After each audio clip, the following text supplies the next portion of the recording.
The metal door slammed shut behind Muhammad Ali as he stepped into the cramped locker room beneath Madison Square Garden, sweat already beading on his forehead despite the fight being hours away. His trainer, Angelo Dundee, was wrapping tape around spare gloves when Ali suddenly stopped moving, his usual pre-fight energy replaced by something else entirely. In the corner, a young reporter named David Martinez sat with his notebook, expecting the usual boastful predictions and rhyming taunts that had made Ali famous. Instead, Ali looked directly at him and said 7 words that would be quoted in newspapers around the world the next morning. "I ain't got no quarrel with them Viet Cong." The silence that followed was deafening. Dundee's hands froze mid-rap. The reporter's pen hovered over his notepad. Even the distant roar of the crowd upstairs seemed to fade away. "What did you just say?" Martinez whispered, though he'd heard every word clearly. Ali sat down heavily on the wooden bench, his hands clasped between his knees. "You heard me. I said what I said." Martinez scribbled frantically, his mind racing. This wasn't just a quote.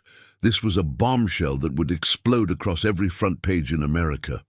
"But Ali, you're scheduled to report for induction next month. The Army expects you to serve."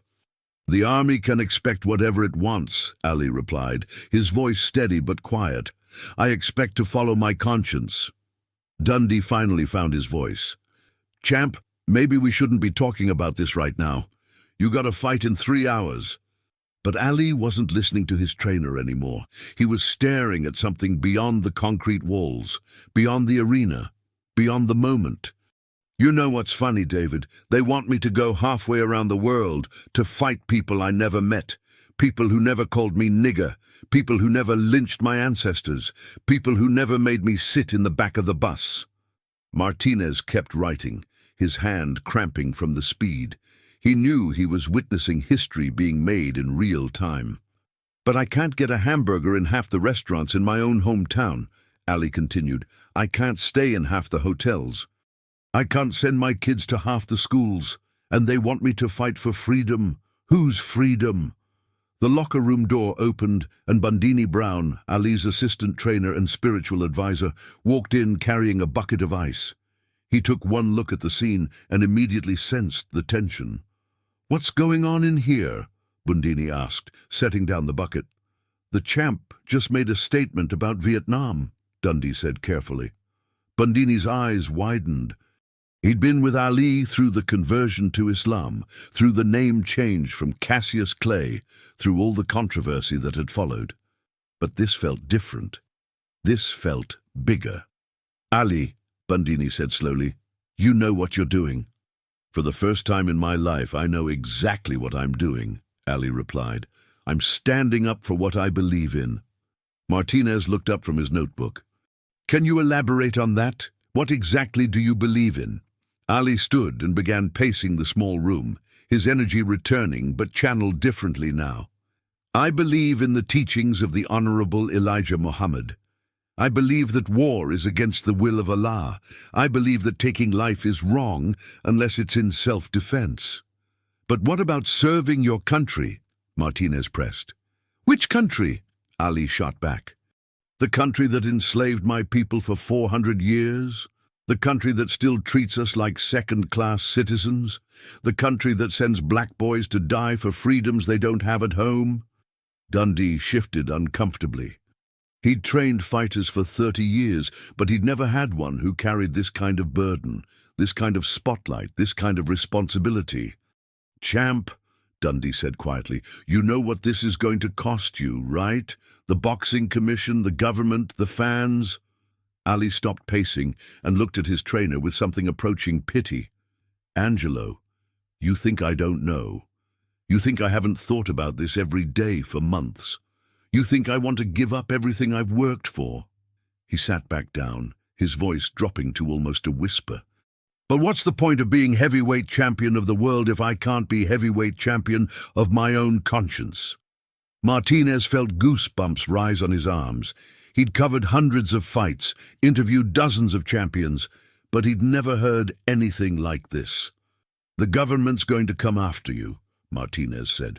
They'll strip your title, ban you from boxing, maybe even put you in prison. Then that's what they'll do, Ali replied simply. But I won't be the one who has to live with sending young men to die in a war that has nothing to do with defending America. Bandini sat down beside Ali on the bench. You sure about this, champ? Once you say this publicly, there's no taking it back. Ali looked at his friend and advisor, the man who'd been with him through his greatest triumphs and his deepest struggles. Bandini, remember what you always tell me. Float like a butterfly, sting like a bee. Well, sometimes the bee has to sting even when it knows it might die. The room fell quiet again, except for the distant sound of the crowd and the rhythmic thump of someone hitting a heavy bag in another part of the building. Martinez cleared his throat. Ali, can I ask you something personal? Everything about my life is personal to somebody, Ali replied with a slight smile. When did you first start thinking this way about the war? Ali leaned back against the wall, his eyes focusing on something far away. You really want to know? It was about 6 months ago. I was in a hotel in Chicago, watching the news. They showed footage of Vietnamese villages being bombed, children running from napalm, mothers crying over dead babies. He paused, his jaw tightening. And then they cut to a commercial for Coca-Cola, all happy and cheerful, like nothing had happened. Like those weren't real people dying for real reasons that nobody could explain. That's when you knew, Martinez asked. That's when I knew I couldn't be part of it, Ali corrected. But I've known for a long time that something was wrong. Every time they asked me about the draft, every time they talked about my duty, I felt sick to my stomach. Dundee was cleaning his glasses nervously, a habit he'd developed during stressful moments. Champ, I got to ask, what about your fans? What about the kids who look up to you? Ali's face lit up with sudden passion. That's exactly why I have to do this, Angelo. Those kids, especially the black kids, they need to see that you don't have to go along with something just because the government tells you to. They need to see that you can stand up for what's right, even when it costs you everything. He stood up again, his voice gaining strength. What kind of example am I setting if I tell them to be proud and strong and independent, but then I go crawling to the army when they call my name? Martinez was writing as fast as he could, trying to capture not just the words but the emotion behind them. What do you say to people who call you unpatriotic? I say patriotism isn't about blindly following orders, Ali replied without hesitation. Patriotism is about making your country live up to its ideals. Patriotism is about demanding that America be as good as it claims to be. And if they strip your title, then they strip my title. But they can't strip my dignity. They can't strip my faith. They can't strip my conviction. Bandini shook his head in amazement. Man, I've seen you face some tough opponents in the ring, but this might be the toughest fight of your life. No, Ali said firmly. The toughest fight of my life was deciding to be true to myself instead of being what other people wanted me to be. Everything else is just details. A knock on the door interrupted them. 30 minutes, champ! Someone called from outside. The reality of the upcoming fight suddenly crashed back into the room. In less than an hour, Ali would be in the ring, defending his heavyweight title, performing for thousands of people who had no idea that their hero had just committed what many would consider career suicide. You going to be able to focus on the fight? Dundee asked, genuine concern in his voice. Ali smiled, and for a moment he looked like the young, carefree boxer who had burst onto the scene years earlier. Angelo, I've never felt more focused in my life. For the first time, I'm fighting for something bigger than a title or money or fame.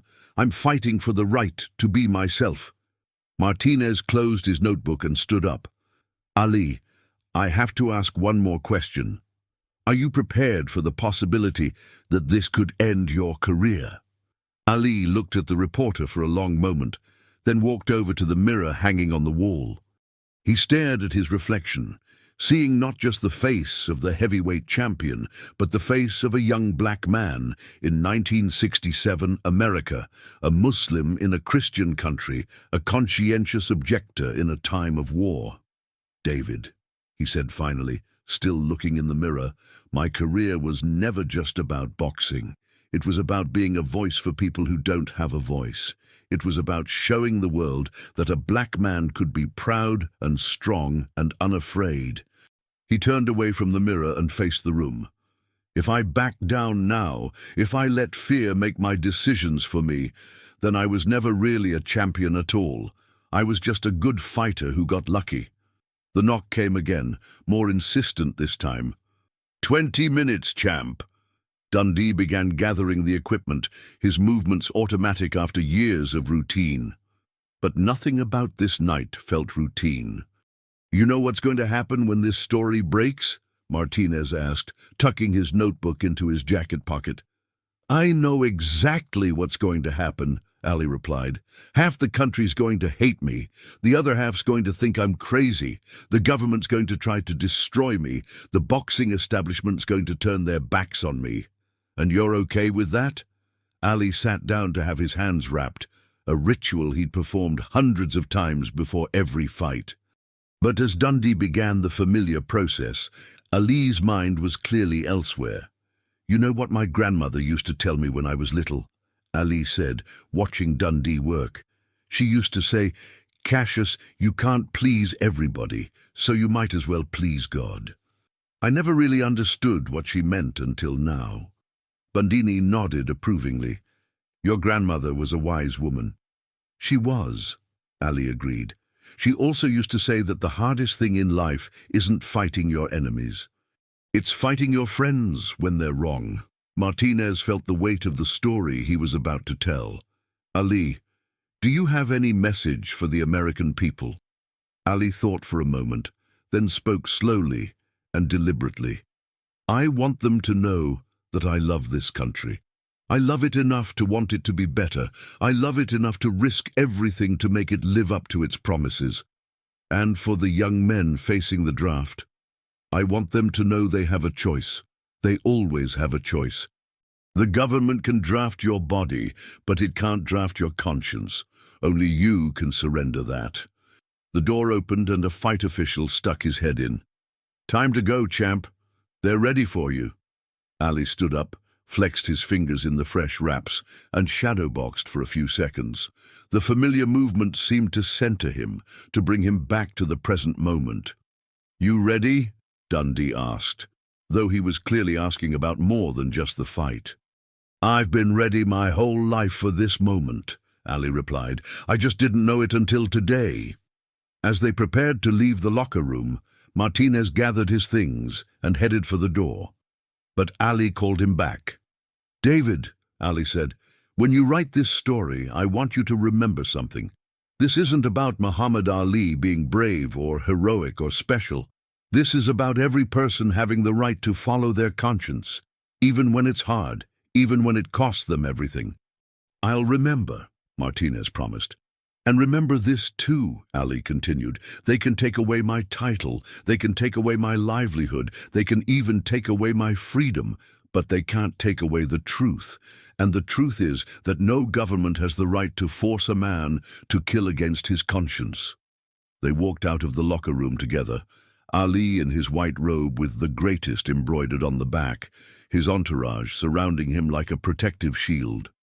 But Martinez could see that Ali was walking alone in the ways that mattered most. The crowd roared as they emerged into the arena, thousands of people on their feet, cheering for their champion, unaware that he had just made a decision that would change everything. The lights were blinding, the noise overwhelming, but Ali moved through it all with a calm certainty that Martinez had never seen before. As Ali climbed into the ring and raised his gloves to acknowledge the crowd, Martinez made his way to the press section, his mind already composing the lead paragraph of the story that would dominate headlines around the world. The fight itself seemed almost anticlimactic after what had happened in the locker room. Ali won easily, as everyone expected, dispatching his opponent with a combination of skill and power that reminded everyone why he was considered the greatest heavyweight of his generation. But as Ali stood in the center of the ring, his hand raised in victory, Martinez could see something different in his eyes. This wasn't just the satisfaction of another successful title defense. This was the look of a man who had finally found his true calling. In the post-fight interview, reporters peppered Ali with the usual questions about his performance, his training, his future opponents. But Martinez waited, knowing that the real story was still to come.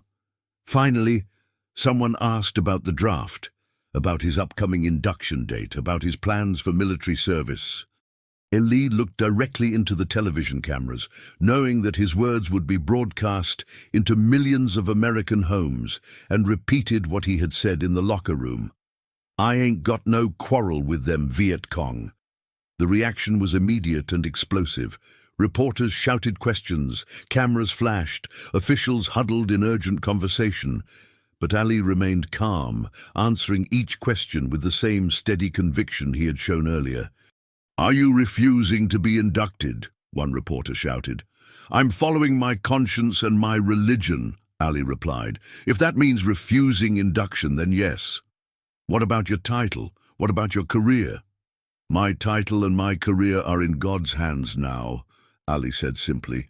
As the press conference ended and Ali was escorted away by security, Martinez sat in the chaos of the media room, staring at his notes, trying to process what he had witnessed.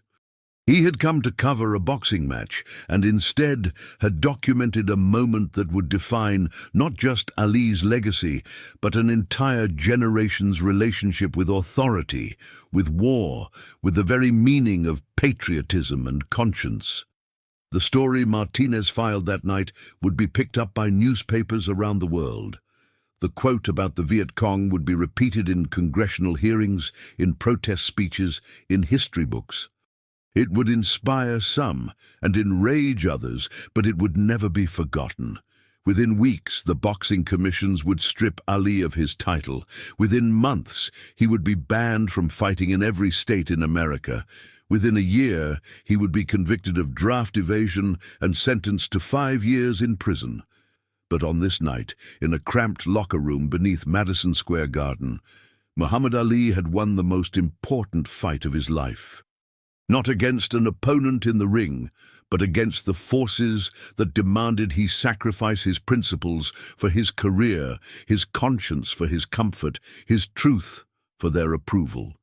Years later, when the war in Vietnam had ended and public opinion had shifted, when Ali had been vindicated by the Supreme Court and welcomed back into the ring, Martinez would look back on that night as the moment when a boxer became something more than an athlete.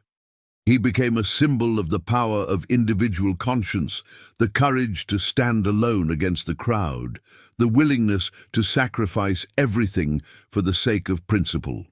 But that was all in the future. On this night, as Martinez walked out of Madison Square Garden into the cool New York air, he carried with him the words that would echo around the world, the simple statement that had changed everything. "I ain't got no quarrel with them Viet Cong." The phrase would be debated, analyzed, criticized, and celebrated for decades to come. But its power lay not in its eloquence or its poetry, but in its honesty. In 7 simple words, Muhammad Ali had declared his independence from a system that demanded conformity, his allegiance to a higher law than human authority, his commitment to peace over war. And in doing so, he had reminded the world that sometimes the greatest victories are won not in the ring, but in the quiet moments when we choose to be true to ourselves, no matter what it costs us. If you made it this far, and felt every word, don't leave without subscribing. I tell these stories with my heart in my hands to reach people like you who feel, who get moved, who truly live. If this really touched you, give back, comment, subscribe. Come be part of this family with me until the next video. Ist Harsi tai si satusinto.